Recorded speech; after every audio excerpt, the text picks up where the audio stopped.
कलेच्या संदर्भात असं आहे की काहीतरी केलं की आली कला असा आपल्याकडे समज आहे. बाहेर अमुक तमुक पाहिलं, माझ्याकडे येतात ना लोक की सर मी आता येताना असं असं पाहिलं, मी त्याच्यावर आता काही स्टोरी लिहितो की नाटक लिहितो. तर लिहितो ते वाचनीयही असतं, प्राण नसतो. तू पाहिलं पण तो अनुभव तुला मिळाला का रे बाळा? तर अनुभव म्हणजे काय इथपासून विचारणा असते. आणि हे पाहिलं आणि याचा अनुभव मला आला असं कधीच होत नाही. अनुभव होणं ही अकस्मात होणारी गोष्ट आहे.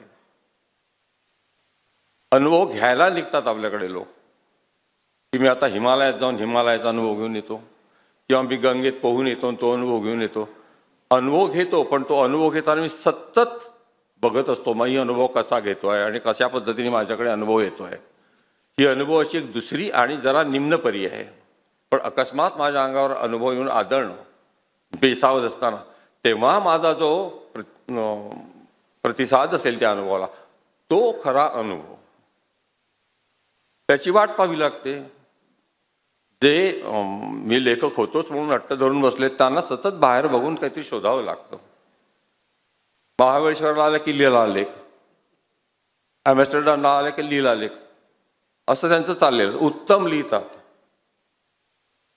छान भाषा असते, वर्णन उत्कृष्ट असतं, ज्याला आपण खरंखुरं वर्णन म्हणतो असं असतं.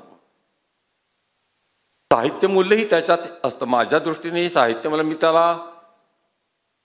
ज्याला प्रतिभेतून उमललेलं लेखन म्हणतो, जसं जीएनचं सुरुवातीला किंवा ग्रेसच्या सुरुवातीच्या कविता होता, तो दर्जा देणार नाही. परंतु त्या साहित्याची सुद्धा गरज आहे, त्याचे सुद्धा वाचक असतात आणि त्याने सुद्धा मन प्रगल्भ होतात.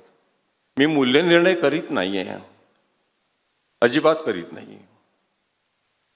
परंतु जो स्वतःला समजतो, म्हणजे जो सर्जनशील लेखक असतो त्याला कळतच नसतं आपण सर्जनशील आहोत म्हणून.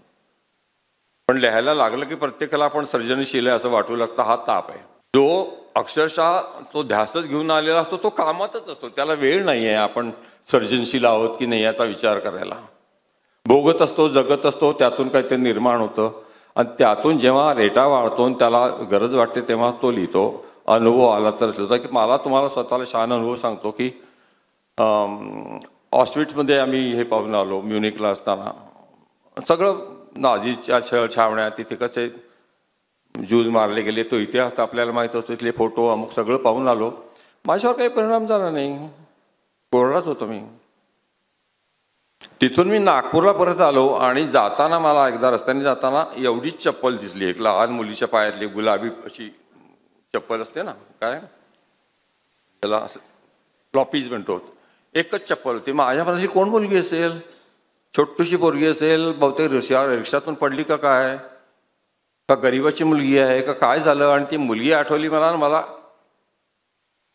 रस्त्यात भरून आलं मला. आणि कुठेतरी संपूर्ण ऑस्विट्स जागा, कारण तिथे एक मोठं हे आहे की सगळ्या कैद्यांचे शूज चपला त्यांचं प्रदर्शन करून ठेवलेलं आहे. त्या चपलीने ती जागा झालं. मला अनुभव तिथे घेतलाच नाही मी, तो मला नागपुरात भलत्या ठिकाणी अनपेक्षितपणे आला.